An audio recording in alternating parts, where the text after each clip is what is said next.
વિદ્યાર્થી મિત્રો જય સ્વામિનારાયણ। આજે ખૂબ અગત્યનો ક્વેશ્ચન છે, મોસ્ટ એમ્પીસ ક્વેશ્ચન છે તમારા માટે।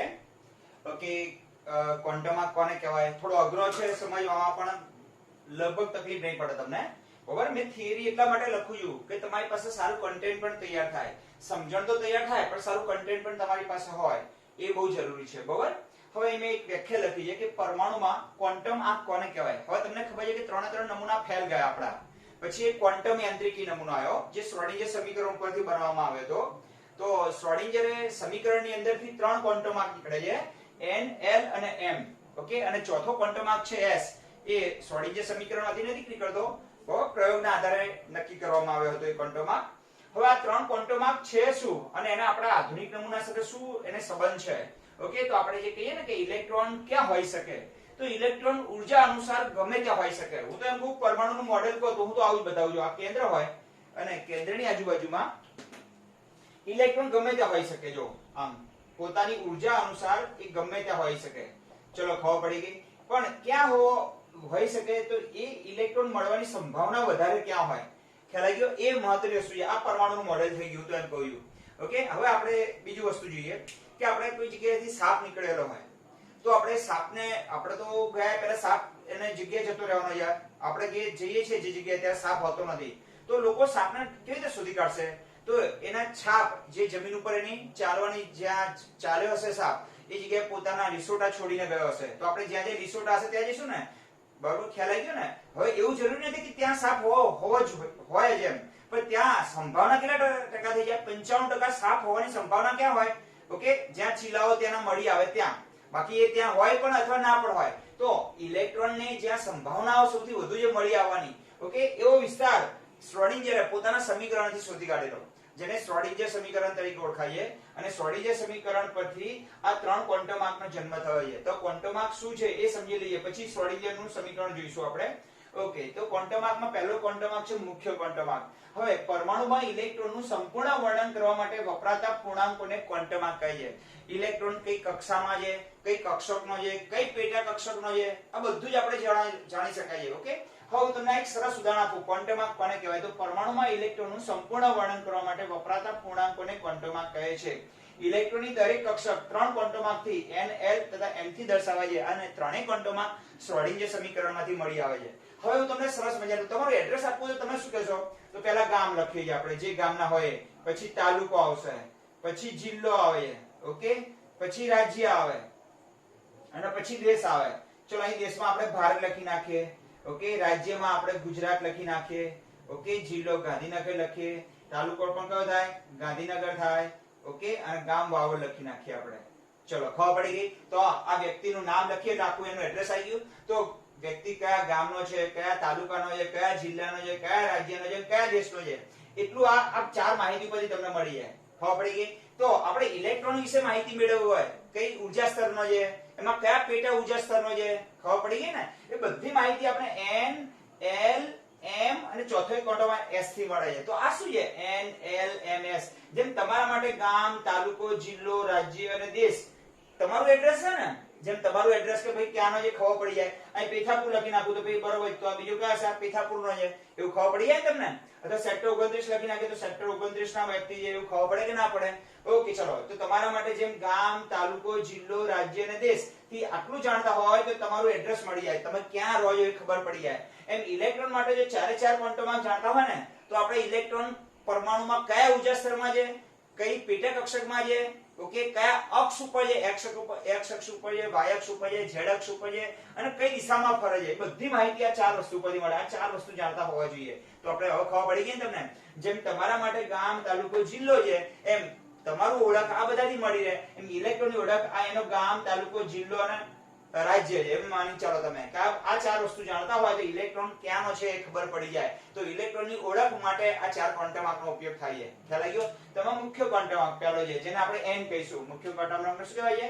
n કહેવાય છે, ઓકે? મુખ્ય ક્વોન્ટમ આંકને n સંજ્ઞાથી દર્શાવાય છે। તમારી પાસે કન્ટેન્ટ સારું તૈયાર થાય ને એટલે હું લખી આપું છું તમને, બરાબર? બાકી સમજાવવાનું તો સમજાવ્યું છે, ના સમજાવ્યું તમને કે જો ક્વોન્ટમ આંક શું છે, જેમ તમારી ઓળખ તમારા તાલુકો, જિલ્લો છે, એમ ઇલેક્ટ્રોન ઇલેક્ટ્રોનની ઓળખ આ ક્વોન્ટમ છે, એ કયા ઘરમાંથી આવે છે, કયા ઉર્જા સ્તરમાંથી આવે છે, કઈ બાજુ ફરે છે, ક્લોકવાઇઝ ફરે છે, એન્ટી ક્લોકવાઇઝ ફરે છે, એ બધી જ ખબર પડી જાય. તો આપણે ચારે ચાર ક્વોન્ટમ જ્યારે સંપૂર્ણ જાણતા થઈ જઈશું ને ત્યારે આપણને એ વાતની ખબર પડશે કે ઇલેક્ટ્રોન ક્યાંથી આવે છે, ઓકે, કઈ રીતે ગોઠવાયેલો છે, બધી ખબર પડી જશે આપણને. ઓકે, ચલો.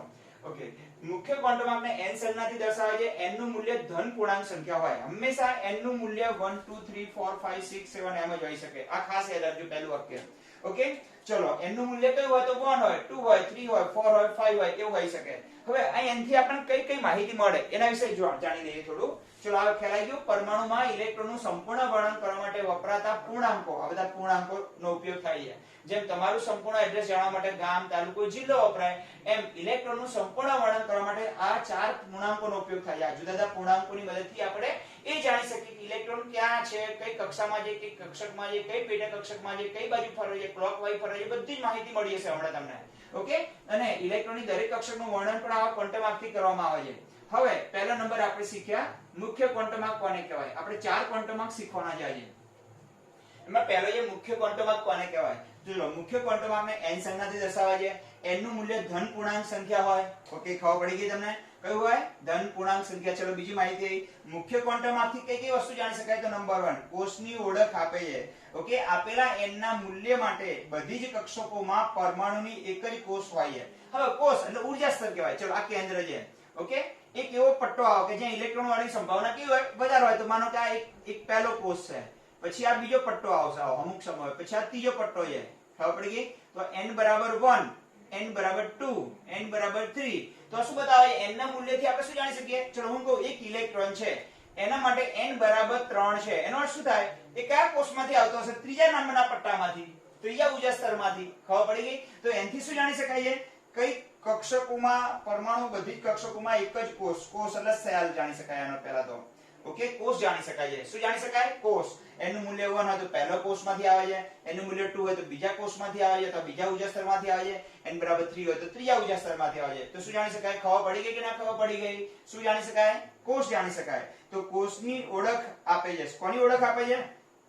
n શું આપે છે? કોષની ઓળખ. જેમ કે n બરાબર, હવે જો આને k પણ કહેવાય, અને l m પછી n આવે આગળ જઈએ તો. ઓકે, તો અહીં આપણે લખ્યું છે કે n નું મૂલ્ય 1 હોય તો એને k નામનો કોષ કહેવાય.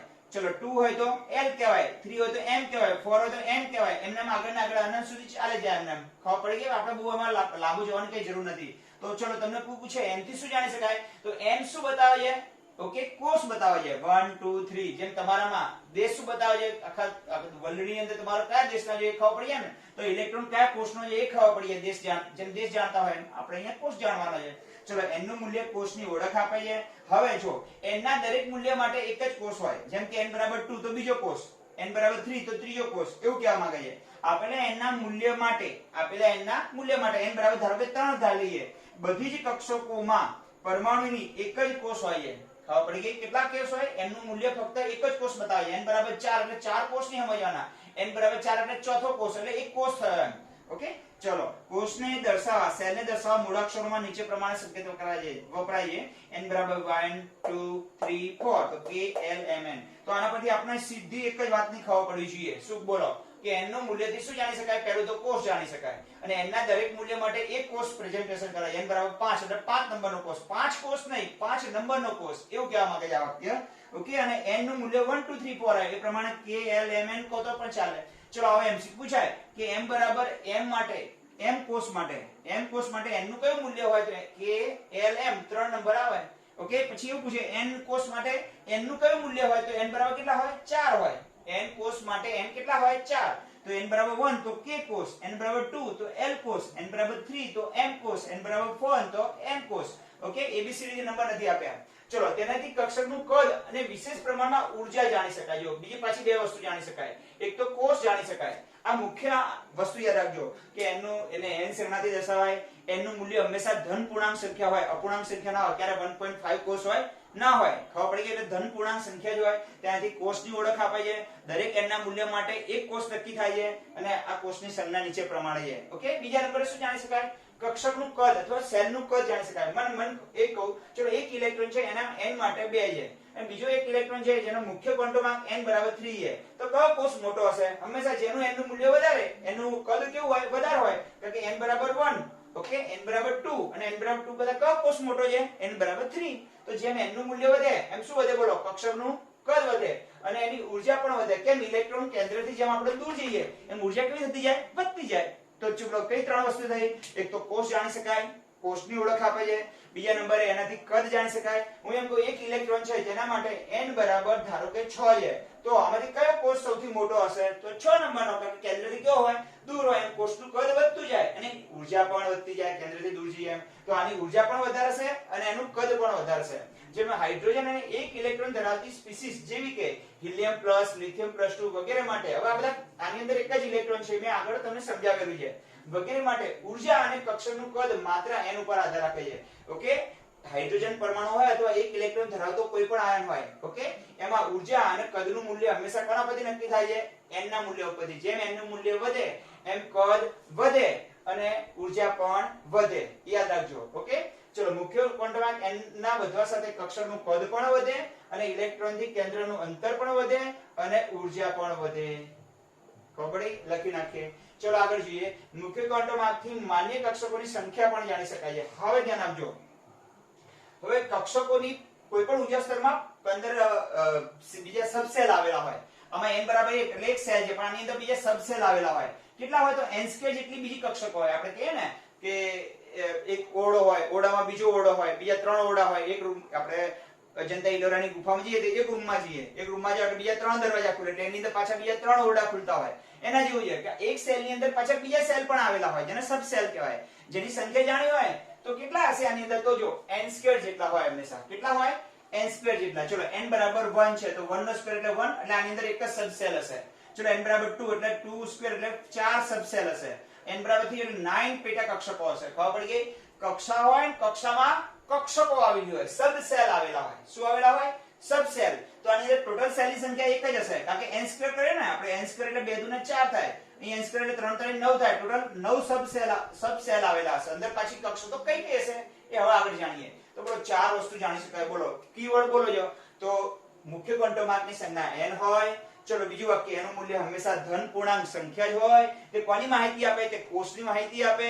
જ્યાં n બરાબર 1 એટલે k કોષ, n બરાબર 2 એટલે n k પછી l પછી m આવે. ઓકે, એ ઉપરાંત કક્ષકનું કદ નક્કી કરે. જેમ n નું મૂલ્ય વધે એમ એ કક્ષકનું કદ વધે, સેલનું કદ વધે, કોષનું કદ વધે અને પ્રમાણમાં ઊર્જા પણ એની વધે. ઓકે, અને આ ઉપરાંત મુખ્ય ક્વોન્ટમાર્કના વધવા સાથે કક્ષકનું કદ વધે, એનું કેન્દ્રથી અંતર વધે, ઊર્જા પણ વધે અને એમાં કેટલી સબસેલ આવેલી છે એ પણ જાણી શકાય n2 ઉપરથી. ઓકે, ટોટલ કક્ષકોની સંખ્યા અંદર જાણી શકાય. હવે તમને સર 9 કેવી રીતે થાય એ હવે જોઈએ આપણે. આમાં 4 બીજા નંબરનો જે કોષ છે, બીજા નંબરમાં કોષ, એમાં પેટાકોષ કેટલા હશે? તો 4 હશે. આમાં પેટાકોષ કેટલા હશે? તો 9 હશે. અને આમાં પેટાકોષ કેટલા હશે? 1. કેવી રીતે ખબર પડી? તો n ના મૂલ્યને સ્ક્વેર કરી નાખવાનો. 1 નો સ્ક્વેર તો 1, 2 નો સ્ક્વેર તો 4 અને 3 નો સ્ક્વેર તો 9. તો 9 કેવી રીતે બનતી હશે એ હવે જોઈએ આપણે.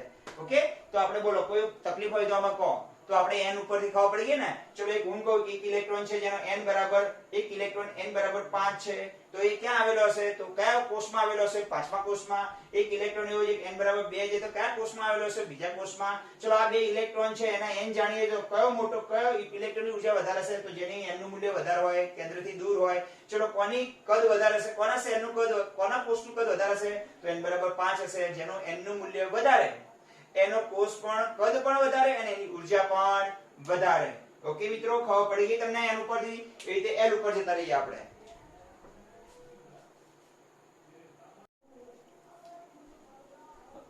વિદ્યાર્થી મિત્રો, સેકન્ડ નંબરનો ક્વોન્ટમાર્ક છે ગૌણ ક્વોન્ટમાર્ક. બરાબર, આપણે આ બધી ગૌણ ક્વોન્ટમાર્ક કોને કહેવાય, કેવી રીતે આવે એ સમજવા માટે એક આપણે રાઉન્ડ ફિગરની અંદર સમજવાનો શું કરીએ આપણે પ્રયત્ન કરીએ. ચલો ગૌણ ક્વોન્ટમાર્કને સંજ્ઞા l થી દર્શાવાય. તો ઓલાની સંજ્ઞા n હતી તો આની સંજ્ઞા કઈ છે? l વડે એને દર્શાવવામાં આવે છે. સંજ્ઞા l છે એની. ઓકે, એની સંજ્ઞા છે l. ઓકે, ચલો તેને બીજુંનું નામ છે એને સહાયક ક્વોન્ટમાર્ક. ગૌણ ક્વોન્ટમાર્કને બીજા કયા નામથી ઓળખાય છે? સહાયક ક્વોન્ટમાર્ક કહેવામાં આવે છે. અથવા એનું ત્રીજું નામ છે કોણીય વેગમાન ક્વોન્ટમાર્ક. કારણ કે કોણીય વેગમાનને પણ કોઈ પણ કોણીય, હા એ લખવા રહી ગયું, છેલ્લે લખું એવું. ઓકે, કક્ષામાં પરિભ્રમણ કરતા ઇલેક્ટ્રોનનું કોણીય વેગમાન પણ આ ક્વોન્ટમ આંકથી નક્કી થતું હોય છે. સૂત્ર આવે છે એનું, આથી એને કોણીય વેગમાન ક્વોન્ટમ આંક તરીકે ઓળખવામાં આવે છે. ઓકે, તો એની સંજ્ઞા L છે, એને સહાયક ક્વોન્ટમ આંક પણ કહેવાય છે, બીજું કોણીય વેગમાન ક્વોન્ટમ આંક કહેવાય છે.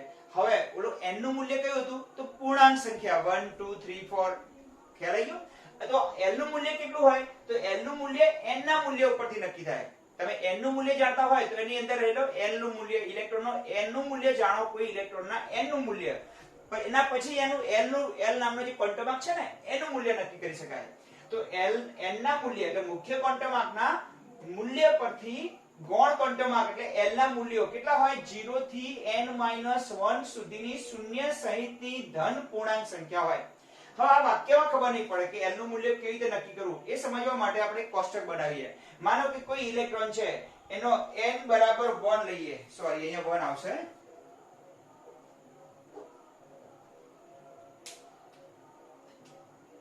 1 2 અહીંયા 3 અને અહીંયા 4. ચલો કોઈ ઇલેક્ટ્રોન છે જેનો n બરાબર 1 છે.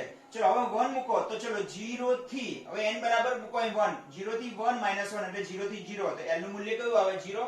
ચલો કોઈ ઇલેક્ટ્રોન નું n નું મૂલ્ય 2 છે, એટલે બીજા ઉર્જા સ્તરમાં છે, તો L ના મૂલ્ય કેટલા શક્ય છે? તો 0 થી 2 1 કરો. ચલો 0 થી n-1 એટલે 0 થી n બરાબર કેટલા છે? 2, તો 2 1 એટલે 0 થી 1 એટલે 0 અને 1, 0 અને 1. ચલો n બરાબર 3 મૂકીએ આપણે. ચલો તો 0 થી 3 1 એટલે 0 થી 2 એટલે કેટલા આવે? 0 1 અને 2, 3 થાય મૂલ્યો. 0 થી 2 એટલે પૂર્ણાંક સંખ્યા લેવાની તમારે. કઈ લેવાની? પૂર્ણાંક સંખ્યા. તો 0 1 અને 2. ચલો 4 મૂકી દઈએ. તો 0 થી, ઓકે, n બરાબર કેટલા મૂકવો હવે? 4, તો 4 1, તો 0 થી 3 એટલે 0 પછી કોણ આવે? 1 2 અને 3, 0 થી 3 એટલે 0 અને 3 એટલે 4 મૂલ્ય થયા. ચલો ક્લિયર થઈ ગયું? તો n ના મૂલ્ય ઉપરથી L નું મૂલ્ય નક્કી થાય. મુખ્ય ક્વોન્ટમ આંક ઉપરથી ગૌણ ક્વોન્ટમ આંક નક્કી થાય. કેટલો હોય? તો 0 થી n-1 જેટલું મૂલ્ય હોય. 0 થી n-1 સુધીની શૂન્ય સહિતના ધન પૂર્ણાંક સંખ્યા હોઈ શકે, કોઈ પણ એક સંખ્યા હોઈ શકે. ચલો ક્લિયર થઈ ગયું? હા અથવા ના? ઓકે, તો તમને એક્ઝામમાં પૂછાય કે ફરીવાર આટલું રિવિઝન કરી થોડું આ ભાગ ઉપરનો કાઢી નાખીએ, કારણ કે મારે નીચે નહીં ફાવ સમજાવું. તમને એ સ્ક્રીનશોટ પાડી લેવાનો તમારે જરૂર લાગે ત્યાં હું દૂર ખસી ગયો હોય ત્યાં લખવા માટે. ઓકે, ચલો એની સંજ્ઞા L છે, એને સહાયક ક્વોન્ટમ આંક કહેવાય, એને કોણીય વેગમાન ક્વોન્ટમ આંક કહેવાય. n નું મૂલ્ય n ઉપરથી નક્કી થાય. L નું મૂલ્ય કેટલું હોય? તો 0 થી n-1 જેટલું હોય. આ જે કીવર્ડ છે ને એને હું તમને લાલ પેન થી તમને બોક્સમાં બનાવી રહ્યો, બોક્સમાં મૂકી રહ્યો છે ને, કીવર્ડ કહેવાય. 0 થી n-1 સુધીની શૂન્ય સહિતની કેટલી હોય? ધન પૂર્ણાંક સંખ્યા હોય. ઓકે, અને આ શું બતાવે છે? તો L ના મૂલ્યથી બે વસ્તુ નક્કી થાય.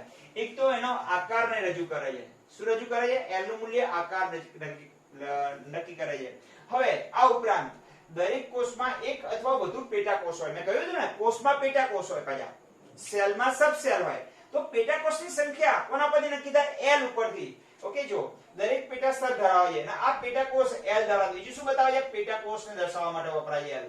ઓકે, આ બોક્સ બનાવી ખબર પડી. એના આકારને બહુ બધું સમજાવું તમને, ચિંતા ના કરતા. ઓકે, આકારને રજૂ કરે છે.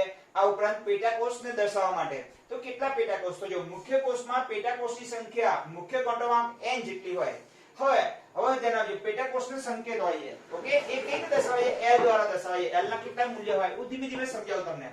ઓકે, જો આ કેન્દ્ર છે આપણું. ઓકે, આ પહેલી કક્ષા છે. તમે અહીં ધ્યાન આપજો ભણવા ઉપર. આ પહેલી કક્ષા ઉર્જા સ્તર, આ બીજો ઉર્જા સ્તર, આ ત્રીજો ઉર્જા સ્તર, પછી એના પછી આ ચોથો ઉર્જા સ્તર આવે. ચલો ખબર પડી ગઈ? થોડું આપણે નાનો બનાવવો પડશે ઉપર, આપણું લખાણ ના ઘૂસી જાય એટલા માટે. તો n બરાબર 1, n બરાબર 2, n બરાબર 3, n બરાબર 4. તો આ શું બતાવ્યું? n એટલે કોષ બતાવ્યા. પહેલો કોષ, બીજો કોષ, ત્રીજો કોષ અને ચોથો કોષ. ચલો n² જેટલા પેટા કોષ હોય એમાં. n² એટલે કેટલા થશે? બોલો. 1 નો સ્ક્વેર એટલે 1. એટલે આની અંદર આનું n બરાબર 1 હોય તો L ના મૂલ્ય કેટલા હોય? 0 હોય. ઓકે, ચલો n બરાબર 2 હોય તો L ના મૂલ્ય કેટલા હોય?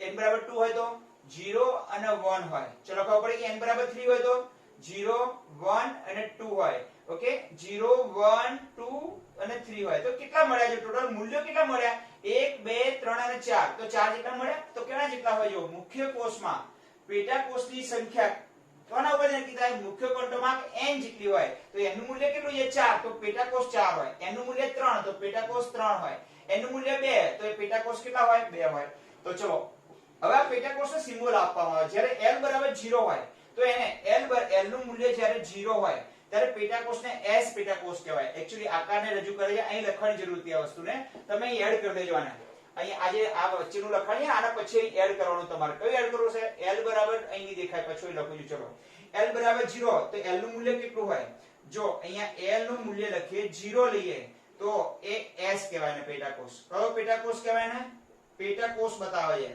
ચલો n બરાબર 1 લખીએ તો p નામનો પેટા કોષ કહેવાય n બરાબર 2 લખીએ l બરાબર તો spd આવે પછી 3 લખીએ તો spd પછી f આવે છે ને જો 1 હોય તો 0 હોય તો s 1 હોય તો p આ l ના મૂલ્યો છે અને l ના મૂલ્ય શું બતાવે છે પેટા કોષ બતાવે છે અને પેટા કોષની સંજ્ઞા કઈ spdf હોય છે અને મુખ્ય કોષની સંજ્ઞા કઈ klmn જો આને k કહેવાય આ k પછી આ l આ m અને n ચલો ક્લિયર ગયું આ શું બતાવે છે કોષ હવે કોષમાં પેટા કોષ l થી બતાવાય તો જો l ના કેટલા મૂલ્યો હોય 0 1 2 3 હોય તો 0 હોય તો s કહેવાય 1 હોય તો p કહેવાય 2 હોય તો d કહેવાય 3 હોય તો f કહેવાય જેમ n બરાબર 1 હોય તો k કહેવાય n બરાબર 2 હોય તો l કહેવાય 3 હોય તો m કહેવાય n બરાબર 4 હોય તો n કહેવાય તો શું બતાવે છે કોષ બતાવે છે એમ l ના મૂલ્યો છે ને આટલા બેટા એ શું બતાવે છે પેટા કોષ બતાવે છે શું બતાવે છે પેટા કોષ અને પેટા કોષને s p d અને f સંજ્ઞા વડે દર્શાવવામાં આવે તો આને એ 0 એટલે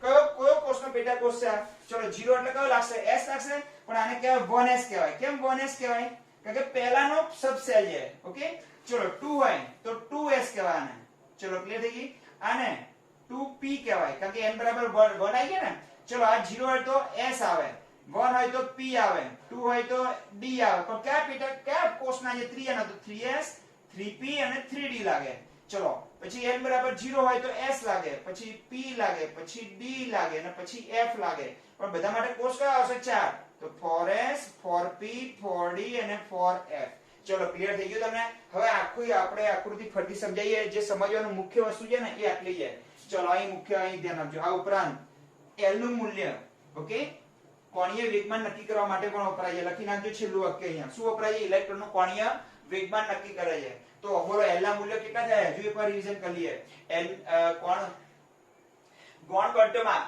જેની સંજ્ઞા l એનું નામ છે સહાયક ક્વોન્ટમાર્ક અથવા બીજું નામ છે કોણીય વેગમાન ક્વોન્ટમાર્ક પછી l નું મૂલ્ય મુખ્ય ક્વોન્ટમાર્ક n ઉપરથી નક્કી થાય તો કેટલું હોય તો 0 થી n 1 જેટલું હોય 0 થી n 1 તો અહીંયા 0 n બરાબર 1 તો 0 થી 1 1 એટલે 0 જ આવે ચલો n બરાબર 2 તો 0 થી 2 1 એટલે 0 અને 1 આવે ઓકે ચલો એ શું રજૂ કરે છે l આકારને રજૂ કરે છે એ પછી શીખીએ આપણે ઓકે આ ઉપરાંત દરેક કોષમાં શું હોય એક કરતા વધુ પેટા કોષ હોય પેટા કોષને પણ l દ્વારા દર્શાવવામાં આવે તો પેટા કોષ કેટલા હોય તો n જેટલા હોય n બરાબર 4 હોય તો 4 પેટા કોષ હોય ઓકે પણ એ પેટા કોષને રજૂ કોણ કરે l કરે હજુ તમને ખબર નહીં પડી મને ખ્યાલ છે પણ હજુ આપણે સમજવાનું પણ બાકી છે ઓકે હજુ તમને બે ઉદાહરણ આપું અથવા બે પ્રેક્ટિસ કરાવડાવું કોણીય વેગમાન ક્વોન્ટમાર્ક માટે ઓકે તો તમને ખ્યાલ આવી જશે હવે મને કહો આ જ વસ્તુને આપણે આકૃતિમાં પ્રેઝન્ટેશન કરીએ કે આ કેન્દ્ર છે ચલો ખબર પડી ગઈ આ પહેલો પેટા કોષ તો ચલો પેટા કોષ સોરી કોષને કઈ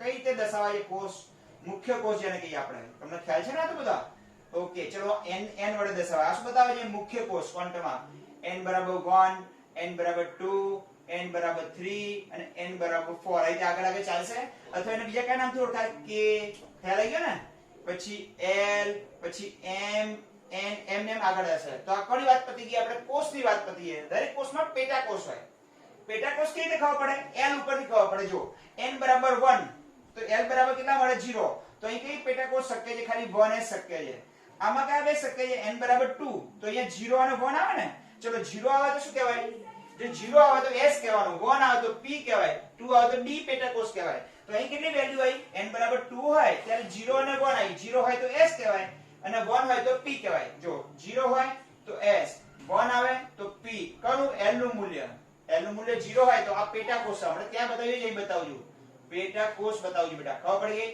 ચલો 2 આવે તો d અને 3 આવે તો f ઓકે ચલો હવે 2 છે તો અહીં 0 અને 1 થાય ચલો 0 હોય એટલે કઈ કક્ષક આવે 2s અને 2p તો આમાં બે પેટા કોષ હોય 2s હોય અને બીજો કયો હોય 2p હોય 2s અને 2p ચલો ક્લિયર થઈ ગયું ચલો અહીંયા n બરાબર 3 હોય n બરાબર 3 હોય તો આના કેટલા મૂલ્ય હોય 0 1 અને 2 n કરતા એક ઓછું પણ મૂલ્ય તો 3 આવી જાય તો અહીંયા 3s આવે પછી 3p આવે અને 3d આવે. ચલો ક્લિયર. ચલો n બરાબર 4 હોય તો 4s આવે, 4p આવે, 4d આવે અને 4f આવે. ચલો ક્લિયર થઈ ગયું. હા અથવા ના તમને ખબર પડી ગઈ તો લાલ પેન થી જે મેં બતાવીએ એ શું છે? પેટા કોષ છે. તો પેટા કોષ કોણથી બતાવ્યા? l. l ની સંજ્ઞા કઈ હોય? l બરાબર 0 હોય, 1 હોય, 2 હોય, 3 હોય. જો l બરાબર 0 હોય તો એને s પેટા કોષ કહેવાય, 1 હોય તો p પેટા કોષ કહેવાય, 2 હોય તો d પેટા કોષ કહેવાય, 3 હોય તો f પેટા કોષ કહેવાય. હવે કોષ અને પેટા કોષ આપણે જાણી શકીએ. કયા બે ક્વોન્ટમ જાણતા હોય તો હવે કેટલાક તમને ઉદાહરણ આપું છું અહીંયા લખવા માટે, તમે સોલ્વ કરો એને. હું તમને બે ત્રણ રીતે આ ક્વોન્ટમ આંકને સમજાવવાનો પ્રયત્ન કરું છું. ચલો હવે નીચેના ઇલેક્ટ્રોનના કોષ અને પેટા કોષ જણાવો. આવો મેં તમને પ્રશ્ન પૂછ્યો. નીચેના ઇલેક્ટ્રોનના કોષ તથા પેટા કોષ જણાવો. ધારો કે આવું મેં તમને કહ્યું. ચલો અહીં ધ્યાન આપજો. અહીં ધ્યાન આપજો. આવું મેં લખ્યું કે 3p નામની કક્ષક છે. ચલો આમાં આ એક ઇલેક્ટ્રોન છે જેના માટે 3p. તો 3p માટે કોષ કયો અને પેટા કોષ કયો અથવા n? કોષનું મૂલ્ય કયું છે એનું? કોષ કયો હશે અને પેટા કોષ કયો હશે? ચલો કોષ એટલે કયો ક્વોન્ટમ કહેવાય? ક્વોન્ટમ n કહેવાય. n અને પેટા કોષ એટલે l જણાવો. ચલો n કયો હશે? જો ત્રીજો આવી ગયો તો કયા કોષમાંથી આવતો હશે? ત્રીજા કોષમાંથી. અને p હોય તો l કયો હોય મને કહો. જો અહીં ધ્યાન આપજો બેટા. ઓકે s p d દેખાય છે? જો l નું મૂલ્ય 0 હોય, 1 હોય, 2 હોય, 3 હોય, 4 હોય. એ પ્રમાણે અહીંયા l ના જે પેટા કોષ છે ને, પેટા કોષ એની સંજ્ઞા આવે. કયા કયા પેટા કોષ થઈ શકે? l બરાબર 0 હોય તો s, પછી આ p, પછી આ d, પછી આ f અને g. એમને આગળ ચાલશે. ઓકે તો ચલો મને કહો એક 3 છે તો કયા કોષનો હશે? ત્રીજા નંબરના કોષનો. અને p આવે તો કયો આવે? 1. તો l નું મૂલ્ય કેટલું હોય? 1 હોય. ચલો ખબર પડી ગઈ. આપણે બીજું લઈએ. ચલો 4f લઈએ. તો એનો કોષ કયો અને પેટા કોષ કયો? ચલો એનો કોષ કયો છે અને પેટા કોષ કયો છે એ કહી દો મને. ચલો એનો કોષ થશે n બરાબર 4 અને f આવે તો પેટા કોષ કયો થાય? l નું મૂલ્ય જણાવો. l એટલે પેટા કોષ કયો થશે? એનો 3 l બરાબર f છે ને, તો f બરાબર n બરાબર 3 થશે. ચલો ક્લિયર થયું. તો આ 4f ઉપરથી n અને l ના મૂલ્ય જણાવવાના છે. અને n નું મૂલ્ય કોષ બતાવે છે અને l નું મૂલ્ય પેટા કોષ બતાવે છે. ઓકે ચલો ક્લિયર થઈ ગયું. હા અથવા ના? હવે બીજી થોડી પ્રેક્ટિસ કરવા, બધું કાઢી નાખો જો તમે ફટાફટ આવડશે તમને. ઓકે નીચેના ઇલેક્ટ્રોન માટે હવે આપણે અલગ ટાઇટલ આપીએ. ઓકે આવી પ્રેક્ટિસ કરો તો તમને ખબર પડશે. ચલો નીચેના ઇલેક્ટ્રોન માટે ક્વોન્ટમ n તથા l ના મૂલ્યો જણાવો. ઓકે ચલો પહેલા લખું મેં 3p. ચલો n કેટલા હશે અને l કયો હશે એનો? તો n કેટલા હશે એનો? 3. અને p હોય તો ખબર પડી ને? p હજુ લખવું પડશે મારા બાજુમાં. 0 હોય તો s હોય તો 0. s હોય તો અહીં s કક્ષક પેટા કોષ હોય ને s નામનો, તો 0 લેવાનું. પછી s પછી p આવે તો 1 લેવાનું l નું મૂલ્ય. પછી બોલો અહીંયા આવશે l નું મૂલ્ય. જો અહીંયા s હોય. ઓકે પેટા કોષ કયો હોય? s. તો l નું મૂલ્ય કયું હોઈ શકે? બોલો l નું મૂલ્ય 0. p હોય તો 1, sp d હોય તો 2, f હોય તો 3 હોઈ શકે. ચલો હવે l છે, p હોય તો કયું હોય? 1 હોય. ચલો આવડે ના આવડે? ચલો બીજું લઈએ આપણે 4s લઈએ. ચલો તો n બરાબર કેટલા હશે? 4. અને s હોય તો બેટા l નું મૂલ્ય કેટલું હોય? 0 હોય. ચલો ક્લિયર થઈ ગયું. આ કોષ અને આ પેટા કોષ બતાવે છે. ચલો ત્રીજા નંબરે ઓકે 3p લખીએ આપણે.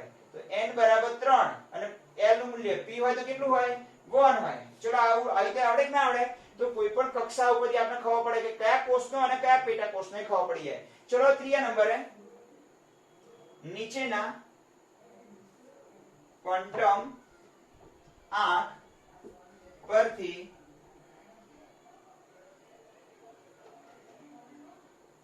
કોષ અને પેટા કોષ જણાવો. ચલો હું લખું n બરાબર 2 અને l બરાબર 0. તો કયો હોય? બોલો n બરાબર 2 એટલે 2 અને 0 એટલે 2s નો ઇલેક્ટ્રોન હોય. ખબર પડી ગઈ. ચલો બીજું ઉદાહરણ લઈએ. n બરાબર 3 અને l બરાબર 2. હંમેશા n નું મૂલ્ય કરતા l નું મૂલ્ય ઓછું જ હોય, વધારે કરીને હોઈ શકે. તો કયો હોય બોલો? તો 3 2 એટલે d, તો 3d નો ઇલેક્ટ્રોન હોય. તો આપણે જો આના પછી ખબર પડી ને ક્યાંનો ઇલેક્ટ્રોન હશે? આ બે જાણતા હોય આપણે n બરાબર 3 ને, તો 3d નો ઇલેક્ટ્રોન છે. આ 3d દેખાય છે તમને કે આમાં આનો ઇલેક્ટ્રોન છે. આ ઇલેક્ટ્રોન છે ને, આના બે ઘર વિશે ખબર પડી ગઈ. n અને l જાણતા હોય તો ક્યાંનો ઇલેક્ટ્રોન હશે? તો 3d નો. ચલો n બરાબર 2, l બરાબર 0, તો ઇલેક્ટ્રોન ક્યાંથી આવતો હશે? 2s માંથી. તો અહીંયા આનો ઇલેક્ટ્રોન છે. ખબર પડી ગઈ? હા તો આના તો ક્વોન્ટમ આંક જાણતા હોય તો આપણે કયા કોષનો જે કયા પેટા કોષનો જે એ ખબર પડી જાય. ચલો બીજા ઉદાહરણ લઈએ. ચલો n બરાબર 4 અને l બરાબર 3. ચલો બોલો ક્યાંથી ઇલેક્ટ્રોન આવતો હશે? n બરાબર 4 એટલે ચોથા પેટા કોષમાં, અને 3 એટલે કોણ હશે? f, એટલે 4f નો અહીંથી ઇલેક્ટ્રોન આવતો હશે. તો 4f માંથી હશે. તો જો ખબર પડી ગઈ કયા કોષનો અને કયા પેટા કોષનો. ખબર પડી ગઈ કયા કોષનો અને કયા પેટા કોષનો એ ખબર પડી જાય. હજુ ઉદાહરણ લો. ચલો n બરાબર 4 અને l બરાબર પણ 4. ઓકે, તો શક્ય નથી. કેમ? ક્યારે બે ક્વોન્ટમમાં ક્યારે સરખા હોઈ શકે નહીં. ક્યારે ક્વોન્ટમમાં બે સરખા ના હોય. n કરતા l નું મૂલ્ય ઓછું જ હોય. ઓકે, આવું શક્ય છે. ચલો એના બરાબર પછી લઈએ n બરાબર 1 અને l બરાબર 0. તો ક્યાંથી આવતો હશે? 1s માંથી, પહેલામાંથી. n બરાબર 1 અને l બરાબર 0, તો s પેટા કોષ. આ કોષ અને આ પેટા કોષ.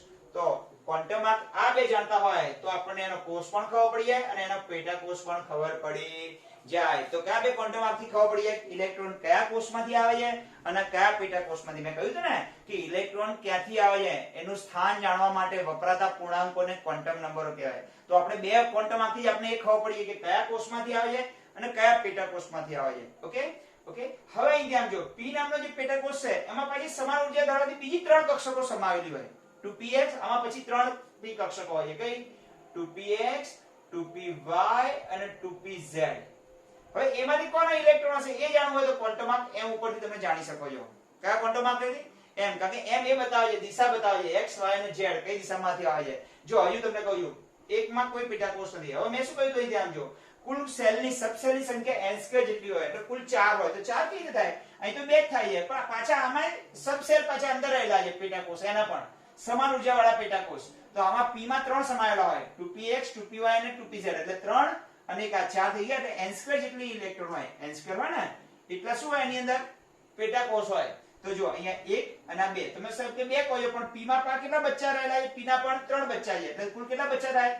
2px, 2py અને 2pz, એટલે a અને આ 4 બચ્ચા થાય. આના 3 ગણી લઈએ, 1 2 3 ને 4, તો 4 થઈ જાય. પણ હવે હજુ પછી એના ઉપર જઈએ આપણે. ચલો આના પછી ખબર પડી ગઈ ઇલેક્ટ્રોન કયા સેલનો અથવા કયા કોષનો અને કયા પેટા કોષનો એ ખબર પડી જાય. કયા બે ક્વોન્ટમ આંક જાણતા હોય? ક્વોન્ટમ આંક n અને l જાણતા હોય તો. ઓકે.